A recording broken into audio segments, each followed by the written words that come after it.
India's Modi. इस वक्त ये बात टॉक ऑफ द टाउन बन चुकी है कि प्रेसिडेंट ट्रंप और प्राइम मिनिस्टर नरेंद्र मोदी के बीच बात हुई है। तो ये टॉक ऑफ द टाउन इस वक्त ग्लोबल विलेज यानी कि इस दुनिया में कि हर मीडिया आउटलेट पर यह खबर एक बड़ी खबर के तौर पर सामने आ रही है। इन्वेस्टमेंट होगी, लेकिन उसके साथ साथ एक और चीज़ जो थी वो अमेरिकन एड हमारे यहाँ आई और अमेरिका ने हमें कुछ चीज़ों के अंदर मदद देना शुरू की। कुदरतुल्लाह शहाब जो हैं वो लिखते हैं कि सबसे पहली एड जो थी वो ये थी कि वो हमें गंदम दी गई PL 400। एक अकाउंट खोला गया था PL 400। मोदी से बात हुई है डोनाल्ड ट्रंप की। नाज़रीन, मोदी से डोनाल्ड ट्रंप की बात हुई है। मोदी ने उसके बाद ट्वीट करके ये बताया कि मेरी डोनाल्ड ट्रंप से राब्ता हो गया है, मेरी उससे बात हो गई है। आगे बढ़ते हुए आपको बताएं कि अमरीकी हुकाम ने पाकिस्तान के लिए अमरीकी इमदाद बंद करने की तस्दीक कर दी है। पाकिस्तान के लिए अमरीकी इमदाद से चलने वाले कई अहम मंसूबे रोक दिए गए। अमरीकी एहलकार के मुताबिक 80-9 जायजे तक पाकिस्तान की इमदाद रोक दी गई है।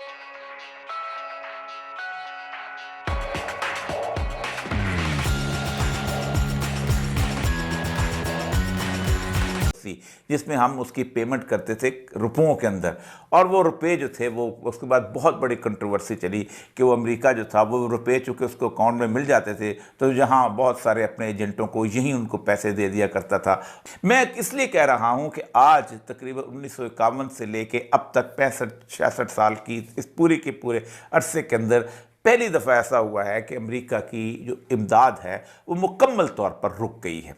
अमेरिका अगरचे के बीच में हमारी इमदाद उसके कई दफ़ा उसमें रोकता रहा है, पैर्सलर अमेंडमेंट के दरम्यान भी रोकता रहा है, लेकिन आप हैरान होंगे हर इमदाद जो है अमेरिका ने रोकी, लेकिन पॉपुलेशन प्लानिंग यानी आबादी को रोकने की इमदाद जो है वो उसने नहीं रोकी। उसकी एक बुनियादी वजह यह है कि पॉपुलेशन प्लानिंग का प्रोग्राम जो था ये CIA की 2 बुनियादी करारदादों की बुनियाद पर था कि हमें जो है कम से कम 6 एरियाज दुनिया के ऐसे हैं जिनकी आबादी को रोकना है। इनमें सबसे पहला एरिया जो था वो था ऊपर जो है नॉर्दर्न अफ्रीका, क्योंकि वो कहते थे कि यहाँ अगर अफ्रीकियों की आबादी ज़्यादा हो गई तो मैदी सुडानी दोबारा पैदा हो सकता है। दूसरा, उन्होंने बरसगीर पाक व हिंद की आबादी को रोकने के लिए कि जहाँ भी एक अरसे से ऐसी मूवमेंट्स जो हैं वो बिल्ट होती रही हैं और यहाँ पर भी लोग जो अगर खड़े हो गए तो फिर हमारे लिए मसला बनेगा। तीसरा, उन्होंने चीन की आबादी के बारे में और उसके बाद आगे जाके फिर डच जो इलाका जो डच का था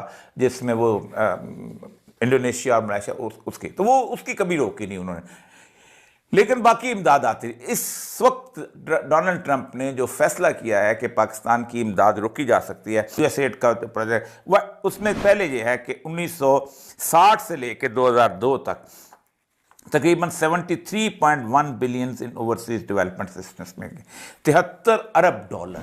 आप सोचें कि ये वो ज़माना था जब पाकिस्तान के अंदर ये उस वक्त अभी हमारा जो लोन था वो 38-39 अरब से ज़्यादा नहीं था। ये मैं 2010 की बात कर रहा हूँ, 2002 की बात कर, उससे पहले तो बिल्कुल ख़त्म था। 2010 तक फिगर्स हमारे पास मौजूद हैं। 2002 to 2000 United states gave almost 19 billion. अगले जो 8 साल हैं उसके अंदर हमें 8 सालों में 19 अरब डॉलर जो थे वो दिए गए। और फिर 2009 में हमारी एक पार्टनरशिप को एनहांस किया गया और हमारे की जो लूगर बर्मन जो है commits the United State to provide 7.5 billion in non military aid. मैं नॉन मिलिट्री की बात कर रहा हूँ, जो वो मैं बताता हूँ वो लोग कौन कहाँ खर्च हुए और कौन कौन से यूनिट से चीज़ें थी जो खा गई उस एड को। उसके बाद ये मेरे पास इस वक्त उनका USAID का जो कंट्री असिस्टेंस प्रोग्राम है जो इस वक्त रुकी है, और ये US की कंट्री असिस्टेंस प्रोग्राम के अंदर उन्होंने इस वक्त ये बताया है कि इस वक्त ऑल एजेंसीज जो हैं 170 मिलियन जो है वो पाकिस्तान को एड मिल रही है। और इसमें अफ़गानिस्तान जो है वो पहले नंबर पे है जिसको मिलने वाली एड्स है, और पाकिस्तान चौथे नंबर पे है, और 13वें नंबर पे भूटान है इस इलाके के अंदर। अच्छा, अब ये एड जो है ये वो रुकी है। इसमें ह्यूमैनिटेरियन एड जो है 55 मिलियन है और गवर्नेंस की एड जो है वो 34 मिलियन। गवर्नेंस को ये है कि तुम अपनी इलेक्शन कमीशन जो है उसको ठीक करो, चूँकि अमेरिका IMF का और वर्ल्ड बैंक का ग़ुलाम है, इसलिए ग़ुलाम अमेरिकी जो है अमेरिका ने वर्ल्ड बैंक और उसको IMF को अपना ग़ुलाम बना रखा है, इसलिए वो किसी भी वक्त वर्ल्ड बैंक से और IMF से कह सकते हैं कि उन अपनी छतरी जो है हमें से निकाल ले, पीछे हमारा लोन रह जाएगा कि हम कैसे पे करते हैं। अगर कोई लीडरशिप ऐसी हो जैसे राल्फ कोरिया जो था ये 2006 में इलेक्शन जीत के आया था और वहाँ से उसमें एक्वाडोर में, तो इसके ऊपर कोई 60 बिलियन के करीब वो जो था वो कर्जा था, और वो सारे का सारा बॉन्ड्स की शक्ल में था जो उसने हासिल किया हुआ था दुनिया की मार्केट पर अपने बॉन्ड फ्लो करके। तो उसने कहा था कि एक डेफिनेशन की थी, the loan which have been accrued for the benefit of the few is illegitimate. जो कर्जा हम चंद लोगों की अय्याशी के लिए लेते हैं, जैसे आपने मोटरवे बनाया, एक तरफ भी 1 करोड़ भूखे नंगे, दूसरे तरफ भी 1 करोड़ भूखे नंगे, बीच में से 10,000 गाड़ियां गुजर रही हैं। अब वो कहते हैं जी क्या बात है जी, 4 घंटे से इस्लामाबाद पहुंच चाहिए। उस गरीब को कोई नहीं पूछता कि जिसको ना बिजली मिलती है, ना पानी मिलता है, ना खाने को कुछ मिलता है, ना सेहत की सहूलियात है, ना कुछ नहीं। इसी तरह आप मोटरवे पर खुश हो जाते हैं, चंद गाड़ियाँ वहाँ से गुजरती हैं। कुछ 70 लाख के करीब फाइलें देखी, और ये 9 महीने लगाए उसने। और वो जो ब्रसल्स में है उसकी committee for the abolition of illegitimate debt, उनको बुलाया।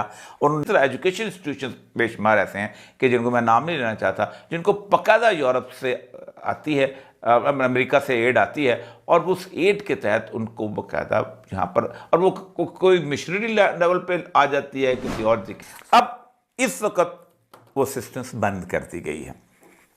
यही वजह है कि हम इस वक्त हमें जो 85 दिन लगे हैं, ये हमें बहुत है, सोचने के लिए बहुत है। लेकिन अगर लीडरशिप एक कमाल की हो तो इस वक्त पाकिस्तान इस दलदल से बाहर निकल सकता है। और ये खबर किसने बताई है, ये बात किसने बताई है कि प्रेसिडेंट ट्रंप और प्राइम मिनिस्टर नरेंद्र मोदी के बीच बात हुई है? प्रेसिडेंट ट्रंप ने ये बात बताई है। इससे पहले कि नरेंद्र मोदी साहब ट्वीट करते, प्रेसिडेंट ट्रंप ने रिपोर्टर्स को ये बताया है कि उनके और मोदी साहब के बीच एक लंबी चौड़ी गुफ्तगू हुई है, टॉक हुई है, और इस टॉक में बहुत सारी बातें हुई हैं। लेकिन सबसे बड़ी बात जो हुई है वो ये है कि प्लान किया गया है कि भारतीय वजीर आजम मोदी अमेरिका कब पहुंचेंगे और उनका व्हाइट हाउस का विजिट किस तरीके से प्लान किया जाए। ये प्लानिंग हुई है। तो इंडिया के प्राइम मिनिस्टर नरेंद्र मोदी साहब is set to become first leader to visit President Trump. President Trump के प्रेसिडेंट बनने के बाद one of the first leader, या मेरा ख्याल है कि पहले ही लीडर जो कि अमेरिका पहुंचेंगे और वाइट हाउस में प्रेसिडेंट ट्रंप के साथ मुलाकात करेंगे, वो भारतीय वजीर आजम होंगे। ये एक बहुत बड़ी बात है सर, ये कोई छोटी मोटी बात नहीं है। अगर आप ये समझ रहे ना कि ठीक है अब तो लीडर्स आएंगे ही, मोदी जो ट्रंप साहब हैं उनसे मुलाकातें होंगी, अब आप ये देखिए कि पहला कंट्री जिसकी बातचीत हुई है और जिसको कहा जा रहा है प्रेसिडेंट ट्रंप बुला रहे हैं मोदी साहब को कि आप आए यहाँ पर, अमेरिका तशरीफ लेकर आए, व्हाइट हाउस में हम प्लान कर रहे हैं आपका विजिट, यहाँ पर आइए और बातचीत कीजिए। इतनी अहमियत है, इतनी ताकत है भारत की, ये जरा जानने की आप कोशिश करें। जो मैं आपको बता रही हूँ, मैं अभी आपको सारी डिटेल बताती हूँ। ये ऐसा नहीं है कि मोदी साहब ने फ़ोन कर दिया और सिर्फ कॉन्ग्रेचुलेशंस कहने के लिए, नहीं। क्योंकि अच्छा चलें आपको ये बताते हैं कि जो प्रेसिडेंट ट्रंप हैं उन्होंने कहाँ पर किस तरीके से ये वाली बात जो है वो बताई है, ताकि इसके ऊपर हम और बात कर सकें। US president Donald Trump has said that prime minister Narendra Modi would probably be visiting the White House for a और पाकिस्तान में डोनाल्ड ट्रंप ने राब्ता नहीं किया। बहुत सारे मुल्कों के साथ डोनाल्ड ट्रंप का राब्ता हो गया है और लगातार राब्ते हो रहे हैं, लेकिन पाकिस्तान की जो खारजा पॉलिसी है वो कहीं अमेरिका को पसंद नहीं है, और पाकिस्तान अपनी खारजा पॉलिसी के अंदर अभी तक तो नाकाम दिखाई देता है। क्योंकि खारजा पॉलिसी का इनका एक ही नुक्ता है आजकल, चाहे अफगानिस्तान के ऊपर अटैक करना चाह रहे हो, चाहे इंडिया के साथ दोस्तियां करना चाह रहे हो, चाहे कश्मीर पर कंप्रोमाइज करना चाह रहे हो, चाहे फलस्तीन और इसराइल के मामले के ऊपर अपनी अवाम के ऊपर जूते और डंडे बरसा रहे हो, ये सारा कुछ एक ही चीज सोचकर कर रहे हैं कि इमरान खान से किसी तरह हमारी जान छूटी रहे। अगर आपने अपनी सारी की सारी खारजा पॉलिसी एक नुक्ते पे रख के बनानी है ना कि इमरान खान से जान छूट जाए, और मुल्क को आपने सामने नहीं रखना, सिर्फ आपने एक सियासी मुखालिफ को सामने रखना है,